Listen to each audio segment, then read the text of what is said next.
4,500만 원짜리 금인데 4,200만 원만 받았어요. 몇백은 그냥 손해본 거더라고요. 얼마 전 한 분이 종로에서 겪은 일입니다. 60대 중반의 김씨 가명, 평생 모아온 금을 팔기로 결심했어요. 결혼 20주년 기념으로 남편이 사준 금팔찌, 환갑 때 자녀들이 선물한 금목걸이, 명절 때마다 조금씩 사모은 금반지들. 하나하나 추억이 깃든 물건들이었지만 손자 대학 등록금을 보태주고 아들 집 마련도 도와주려니 어쩔 수 없었죠. 저울에 올려보니 총 150돈 정도 되더래요. 그날 아침 뉴스에서 본 금 시세가 돈당 약 30만 원. 간단히 계산하면 4,500만 원 정도 받을 수 있을 거라 생각했습니다. 오, 생각보다 괜찮네. 등록금 보태고 집 마련 도와주고도 남겠어. 종로 귀금속 상가, 오래된 가게 하나에 들어갔습니다. 30년 넘게 장사했다는 사장님이 친절하게 금을 확인하더니 돋보기로 꼼꼼히 살피더라고요. 무게도 재고 순도도 확인하고 계산기를 두드리던 사장님이 말했습니다. 어머니, 4,200만 원 드릴게요. 4,500만 원 아니고 4,200만 원? 사장님, 시세가 돈당 30만 원 아닌가요? 그럼 4,500만 원 아닌가요? 아, 어머니. 여기 고리 부분 보세요. 이게 18K거든요. 그리고 이거 녹여서 순금으로 만드는 비용도 있고 4,200만 원이 최선입니다. 뭔가 좀 이상한 느낌이 들었지만 사장님이 30년 경력이라는데 뭘 더 따질까 싶었어요. 그리고 300만 원 차이지만 어차피 큰돈 받는 건데. 좋아요. 그럼 그렇게 해주세요. 사장님은 금을 다시 한번 확인하더니 현금 뭉치를 세어 건넸습니다. 4,200만 원. 정확하게 맞았어요. 기분 좋게 현금을 가방에 넣고 나왔습니다. 발걸음이 가벼웠죠. 그런데 일주일 후 평소 친하게 지내던 친구를 만났어요. 그 친구가 금 투자를 꽤 오래 했거든요. 자랑스럽게 이 얘기를 했더니 친구 표정이 심상치 않은 겁니다. 잠깐만. 150돈이면 시세대로 4,500만 원인데 4,200만 원만 받았다고? 응, 고리가 18K라서 그렇대. 고리가 몇 돈이었는데? 글쎄, 잘 모르겠는데? 그냥 사장님이 계산해준 대로. 친구가 한숨을 쉬더니 천천히 설명해줬어요. 언니, 고리 부분이 18K라고 해도 그건 따로 계산해야 해. 24K는 24K대로, 18K는 18K대로. 그리고 분석료도 돈당 얼마인지 확인했어야지. 여러 가게 가서 비교해봤어? 아니, 거기만 갔는데. 언니, 아마 최소 200만 원, 많으면 300만 원은 더 받을 수 있었을 거야. 나 같으면 최소 4,400만 원은 받았을걸. 그날 밤 김 씨는 잠을 설쳤답니다. 20만 300만 원.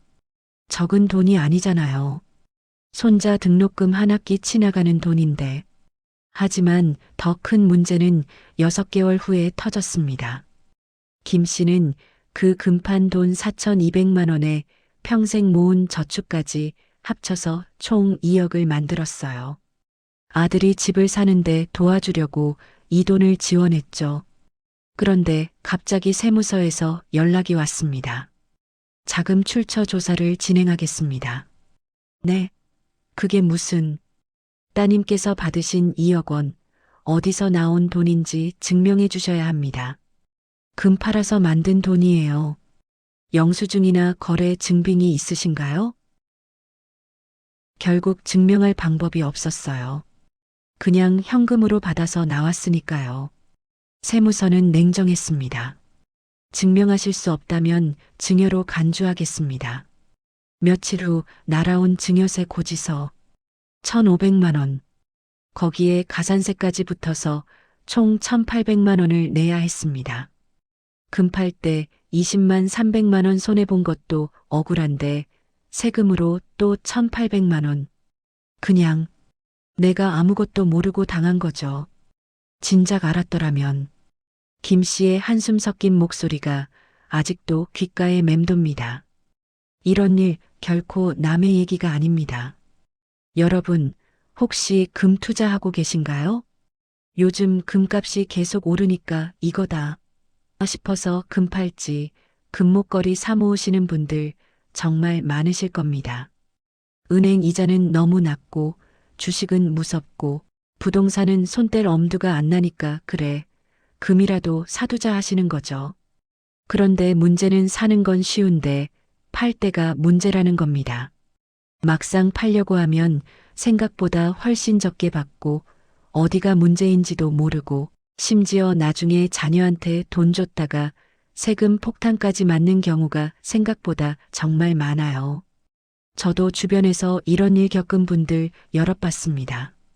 그때마다 미리 좀 알았더라면 하는 안타까움이 컸어요. 오늘은 이런 황당한 상황이 왜 일어나는지, 그리고 어떻게 하면 손해 안 보고 똑똑하게 금 거래할 수 있는지 하나하나 짚어보겠습니다. 금 팔 때 왜 수백만 원씩 손해 보는 걸까? 금 시세만 보면 절대 안 됩니다.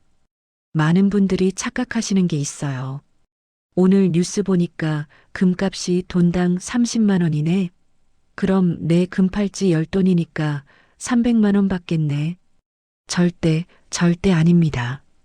금 제품 가격은 순금값 공임세 공비로 이루어져요. 예를 들어 볼게요. 10돈짜리 금팔찌를 샀다고 칩시다. 순금값 돈당 30만 원 10돈 300만 원. 공임세 공비 돈당 2만 원 10돈 20만 원. 총 구매가 320만 원. 그런데 이걸 팔 때는 받는 돈 300만 원 순금값만 공임 20만 원 날아갑니다. 처음부터 20만 원 손해를 보고 시작하는 거예요. 이게 금 액세서리의 기본 구조입니다. 아니, 그럼 금 투자는 무조건 손해라는 거예요? 아니요, 그건 아닙니다. 금값이 올라서 공임 이상의 차익을 남길 수도 있어요. 하지만 중요한 건 팔 때는 오늘 시세가 얼마가 아니라 내 손에 최종적으로 들어오는 돈이 얼마를 봐야 한다는 겁니다. 금 액세서리 숨겨진 함정이 더 있습니다. 김 씨 사례에서 봤듯이 금팔찌나 목걸이 같은 액세서리는 추가 손해 요소가 숨어 있어요. 첫 번째 함정 고리 문제. 금팔찌 한번 자세히 보세요. 몸통 부분은 반짝반짝 24K 순금인데 고리 부분만 조금 색이 다르지 않나요? 그게 바로 18K입니다.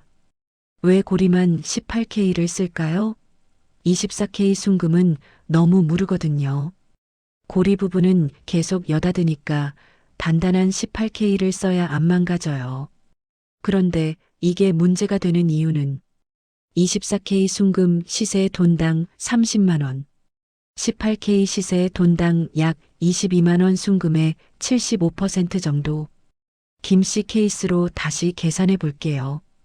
150돈 중에 고리 부분이 20돈이었다면 24K 부분 130돈, 30만 원 3,900만 원, 18K 부분 20돈, 22만 원 440만 원, 정확한 가격 4,340만 원. 그런데 가게에서 그냥 뭉뚱그려서 계산하면 전체 150돈이네요. 여러 가지 비용 빼고 돈당 28만 원 드릴게요. 총 4,200만 원입니다. 얼핏 듣기엔 괜찮아 보이죠? 시세보다 조금 낮게 받는구나 싶고. 하지만 따로 계산했으면 4,340만 원 받을 수 있었는데 4,200만 원만 받은 겁니다. 140만 원 손해. 두 번째 함정 분석료 정년 비용. 액세서리를 팔면 그걸 녹여서 순금으로 만드는 과정이 필요해요. 이 과정에서 분석료 또는 정년료라는 게 나옵니다. 보통 한 돈당 5천 원 정도예요. 150돈이면 분석료 150돈 5천 원 75만 원. 이것도 숨어서 빠지는 경우가 많아요. 세 번째 함정, 숨겨진 할인. 어떤 가게는 이렇게 말해요. 오늘 시세가 돈당 30만 원인데 저희는 특별히 29만 원에 쳐드릴게요. 언뜻 들으면 시세에 거의 맞춰주는 것 같죠? 하지만 실제로는 고리 18K 별도 계산 안 함. 분석료 별도로 또 뺨. 결국 돈당 실제로 받는 돈은 2,627만 원. 시세보다 10% 이상 낮게 받는 겁니다. 김씨처럼 150돈이면 450만 원 차이예요. 작지 않죠? 그래서 여러 가게를 가봤어야 했어요. 어떤 가게는 고리 따로 정확히 계산해주고 분석료도 투명하게 공개하고 최종 지급액을 명확히 알려줘서 500만 원 가까이 받을 수 있었을 겁니다.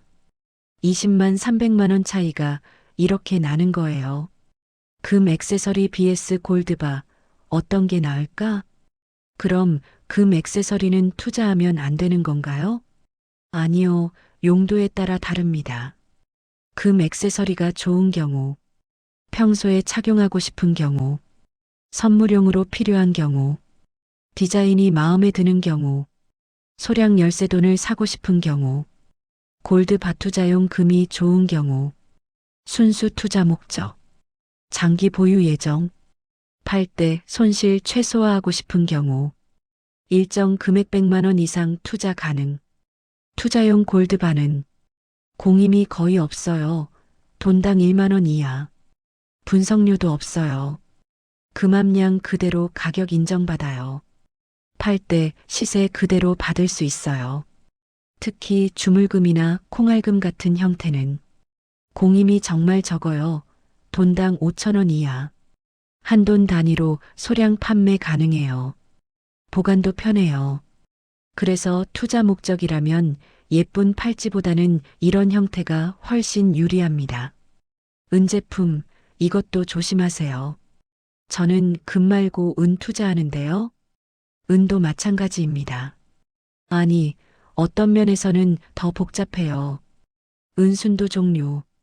3엔 99.9% 수는, 4엔 99.99% 수는, 5엔 99.999% 수는 이 순도에 따라 팔 때 가격이 달라져요.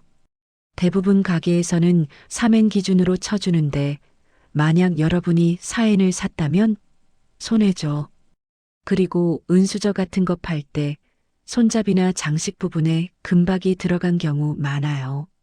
이거 따로 계산 안 해주면 그냥 은 가격으로만 받는 겁니다.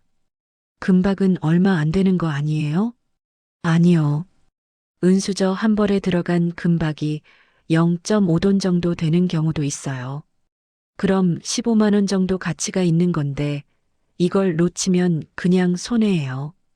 금 투자 어떻게 해야 할까? 여기서 잠깐 금 투자에 대해 현실적인 조언 하나 드릴게요.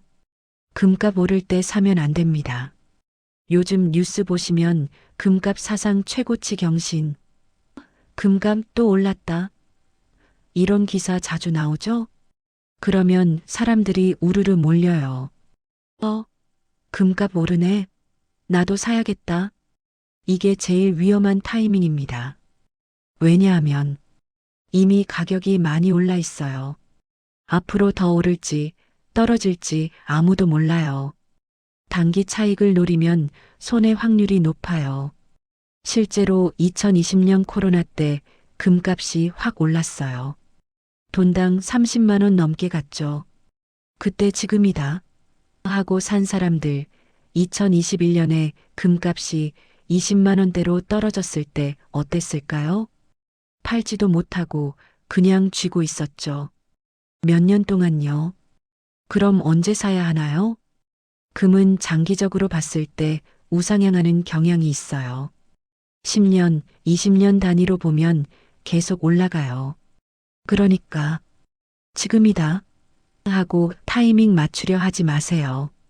여유 있을 때 조금씩 모으는 게 현실적인 전략입니다. 예를 들면 매월 급여 받으면 10만 원어치씩 사기. 보너스 받으면 50만 원어치 사기. 시세별로 신경 안 쓰고 꾸준히 사기. 이렇게 하면 금값 높을 때도 사고 낮을 때도 사요. 평균 가격 효과. 스트레스 안 받아요. 장기적으로 자산이 쌓여요. 금 투자는 단거리 달리기가 아니라 마라톤입니다. 가장 무서운 건 세금 폭탄입니다. 자, 이제 진짜 무서운 얘기 들어갑니다. 김 씨 이야기 기억나시죠? 종로에서 금 팔았는데 20만 300만 원 손해본 것도 억울한데 진짜 문제는 그 다음에 터졌다고 했죠. 왜 세금 문제가 생길까? 김 씨는 금판 돈 4,200만 원에 평생 모은 저축 1억 5,800만 원을 합쳐서 총 2억을 만들었어요. 아들이 30대인데 결혼도 하고 아이도 생기니까 좀 더 큰 집이 필요하다고 하더래요. 전세로 살다가 이번에 아파트를 사기로 했는데 서울은 너무 비싸니까 경기도로 나가기로 했죠. 마침 괜찮은 아파트가 나왔어요. 4억짜리. 아들이 대출 2억 받기로 하고 김 씨가 2억을 지원하기로 했습니다. 아들아, 이거 받아서 집 계약해. 평생 월세 살지 말고 내 집 마련해라. 아들은 감동했죠. 눈물까지 글썽이며 감사하다고 했어요. 그렇게 6개월이 지났습니다. 어느 날 아들한테 세무서에서 연락이 왔어요. 부동산 취득 관련 자금 출처 조사를 진행하겠습니다. 관련 서류를 준비해 주세요. 네. 그게 무슨... 요즘 부동산 거래하면 일정 금액 이상은 거의 다 자금 출처 조사가 나와요. 특히 젊은 사람이 목돈 들고 집 사면 100% 조사 대상이에요. 부모님한테 받으신 2억 원, 어디서 나온 돈인지 증명해 주세요. 아들이 엄마한테 전화했죠. 엄마, 세무서에서 그 2억이 어디서 나온 돈인지 증명하래요. 영수증 같은 거 있어요? 문제의 시작 증명할 수 없는 돈. 김 씨는 당황했어요. 금 팔아서 만든 돈이라고 하면 되지 않을까? 그걸 증명할 수 있는 서류가 있냐고요, 엄마. 그게 그냥 현금으로 받았는데 종로 귀금속 가게에서 금 팔 때 제대로 된 영수증을 안 받았어요. 사장님이 현금으로 드릴게요 하길래 그냥 받아서 나왔죠. 간단한 손 계산서만 받았는데 거기에는 금액만 적혀 있었어요. 상호도 없고 사업자 번호도 없고 품목도 정확히 안 적혀 있고. 그럼 저축한 돈은요? 통장 내역 있잖아요. 있지. 1억 5,800만 원은 통장에 있었으니까 증명돼. 그럼 나머지 4,200만 원이 문제네요. 엄마, 그 가게 어디였어요? 다시 가서 영수증 받아올게요. 김 씨는 기억을 더듬었어요. 종로 어디쯤이었는데. 다음 날 아들이 종로에 갔어요. 그런데 그 가게가 없어졌어요. 6개월 사이에 문 닫았는지 자리를 옮겼는지 찾을 수가 없었어요. 전화번호도 없고 명함도 안 받았고. 세무서의 냉정한 판단. 결국 세무서에 이렇게 설명했어요. 4,200만 원은 금을 팔아서 만든 돈입니다. 증빙 서류가 있나요? 그게 영수증을 못 받았습니다. 그냥 현금으로 받아서. 그럼 증명할 수 없네요. 하지만 정말 금을 팔아서. 세무 공무원은 냉정했습니다. 죄송하지만 증명하실 수 없다면 저희는 그 돈의 출처를 인정할 수 없습니다. 통장 입금 내역도 없고 영수증도 없고 거래처 확인도 안 되면 저희 입장에서는 어머님이 그냥 현금으로 증여하신 걸로 볼 수밖에 없습니다. 그럼 어떻게 되는 건가요? 총 증여액 2억 원에 대해 증여세를 부과하겠습니다. 증여세 얼마나 나올까? 성인 자녀에게 증여할 때는 10년 동안 5천만 원까지 비과세예요. 2억을 증여했다면 공제액 5천만 원, 과세 대상 1억 5천만 원. 증여세율은 구간별로 다른데 1억 원 이하 10%, 1억 원 초과 5억 원 이하 20% 계산하면 1억 원 10% 1천만 원, 5천만 원 20% 1천만 원, 누진 공제 등 적용, 최종 증여세 약 1,500만 원. 여기에 신고 기한을 놓쳤으니 가산세까지. 무신고 가산세 20%, 납부 지연 가산세 추가. 총 1,800만 원 정도가 나왔습니다. 김 씨는 그 자리에서 주저앉았다고 해요. 금 팔 때 20만 300만 원 손해본 것도 억울한데 세금으로 또 1,800만 원이요? 만약 제대로 했다면? 만약 김 씨가 금 팔 때 제대로 된 영수증을 받았고 계좌이체로 받았거나 최소한 현금 수령증이라도 받았다면 4,200만 원은 정당한 금 매각 대금으로 인정돼요. 그러면 증여액 2억 마이너스 4,200만 원 1억 5,800만 원, 공제 5천만 원, 과세 대상 1억 800만 원. 세금은 비슷하게 나오겠지만 적어도 금 매각 사실은 인정받는 거죠.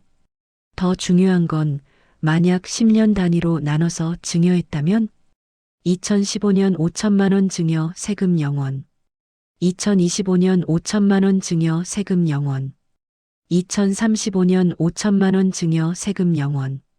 나머지 아들이 직접 대출. 세금 거의 안 나와요. 하지만 급하게 한꺼번에 줘야 하는 상황이었으니 어쩔 수 없죠. 그래도 최소한 증여 사실을 기록으로 남겼다면 나중에 문제가 덜했을 겁니다. 실전 교훈 이것만은 꼭 기억하세요. 자, 이제 실전입니다. 어떻게 하면 김 씨 같은 상황을 피할 수 있을까요? 금 팔 때는 이렇게 하세요. 종로든 남대문이든 동네 귀금속 가게든 무조건 이렇게 시작하세요. 가게 문 열고 들어가서 사장님, 이 금 팔려고 하는데요. 제 손에 최종적으로 들어오는 돈이 얼마예요? 이게 핵심입니다. 시세가 얼마예요? X. 돈당 얼마예요? X. 최종적으로 제가 받는 돈이 얼마예요? 그 다음 1단계 순도 확인 24K 부분이랑 18K 부분 따로 계산해 주세요.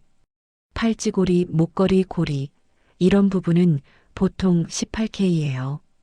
이걸 24K로 뭉뚱그려 계산하면 손해니까 반드시 따로 계산 요청하세요. 2단계 각인 확인 금에 보면 작은 글씨로 24K 또는 999 이런 식으로 각인이 되어 있어요. 이거 사장님한테 보여주면서 여기 24K 맞죠? 확인하세요. 18K는 18K 또는 750, 75%라는 뜻으로 각인돼 있어요. 3단계 분석료 확인 분석료 돈당 얼마 빠지나요? 보통 5,000원인데 어떤 데는 10,000원까지 받기도 해요. 미리 물어보고 총 얼마 빠지는지 계산하세요. 4단계 최종 금액 확인 그럼 제가 받는 최종 금액이 정확히 얼마죠? 여기서 딱 떨어지는 숫자 들어야 합니다. 5단계 여러 곳 비교한 곳만 가지 마세요. 최소 3곳은 가보세요. 같은 금인데 가게마다 최종 지급액이 A 가게 4,200만 원, B 가게 4,350만 원, C 가게 4,450만 원. 이렇게 차이 나는 거 흔합니다. 귀찮아도 3곳만 가보세요. 1시간 투자해서 20만 300만 원 더 받을 수 있어요. 영수증, 이건 목숨입니다. 진짜 중요합니다. 영수증 없으면 나중에 세무조사 나왔을 때 증명 못해요. 김 씨 사례 보셨죠? 영수증 하나 때문에 1,800만 원 날아갔어요. 영수증에 꼭 들어가야 할 내용. 상호 가게 이름, 사업자 등록번호, 날짜, 품목 금팔찌, 금목걸이 등, 중량 몇 돈, 순도 24K, 18K 등, 금액, 이 7가지가 다 들어간 영수증을 받아야 합니다. 만약 사장님이 이렇게 말하면 A 영수증은 뭐 현금으로 드릴게요. 그럼 좀 더 쳐드릴 수 있어요. 절대 안 됩니다. 몇십만 원 더 받자고 영수증 포기하면 나중에 몇천만 원 손해봅니다. 죄송한데요. 영수증 꼭 받아야 해요. 안 주시면 다른 데 가겠습니다. 이렇게 딱 잘라 말하세요. 정식으로 장사하는 곳은 영수증 발행 당연히 해줍니다. 영수증 안 주려고 하면 의심해야 해요. 영수증이 애매하다면 간혹 제대로 된 영수증이 아니라 손으로 쓴 간이 영수증 주는 곳도 있어요. 그럴 때는 최소한 이것만이라도 하세요. 가게 간판 금 영수증 같이 두고 사진 한 장. 가게 명함 받아서 사진. 가능하면 계좌이체로 받기 이게 제일 좋음. 현금으로 받으면 나중에 증명이 어려워요. 계좌이체가 제일 확실합니다. 자녀 증여는 10년 단위로 나누세요. 큰 돈 한 번에 주지 마세요. 성인 자녀는 10년 합산 5천만 원까지 공제되니까 이걸 활용하는 겁니다. 예를 들어 2억을 지원해야 한다면 2026년 5천만 원 증여 세금 0원, 2036년 5천만 원 증여 세금 0원, 2046년 5천만 원 증여 세금 0원, 나머지 5천만 원 아들이 직접 대출. 이렇게 하면 증여세가 거의 안 나와요. 아니, 그럼 집 사려면 20년을 기다리라고요? 물론 현실적으로 어려운 경우도 있죠. 그럴 때는 일부만 먼저 증여하고 5천만 원, 나머지는 빌려주는 형식으로 차용증 작성, 나중에 10년 뒤 또 5천만 원 증여. 이런 식으로 전략을 짜는 겁니다. 급한 상황이라 한꺼번에 줘야 한다면 그때는 제대로 기록 남기세요. 증여 기록 남기는 법. 현금이든 금이든 언제, 무엇을, 얼마만큼 줬다 기록해야 합니다. 간단하게 이렇게 종이에 손으로 써도 됩니다. 증여 확인서. 증여자 김주민 등록번호 마이너스. 수증자 김주민 등록번호 마이너스. 증여 내용. 마이너스 금 매각 대금 4,200만 원. 마이너스 저축 예금 1억 5,800만 원. 마이너스 합계 2억 원 정. 증여 목적 아들 주택 구입 자금. 2025년 8월 15일. 증여자 김서명. 수증자 김서명. 이렇게 쓰고 이 종이랑 통장 이체 내역같이 사진 찍어두기. 카카오톡으로 오늘 집 계약금으로 2억 줬어. 이런 메시지 주고받기. 가능하면 공증까지 받으면 더 좋은 비용 23만 원. 이게 나중에 증거가 됩니다.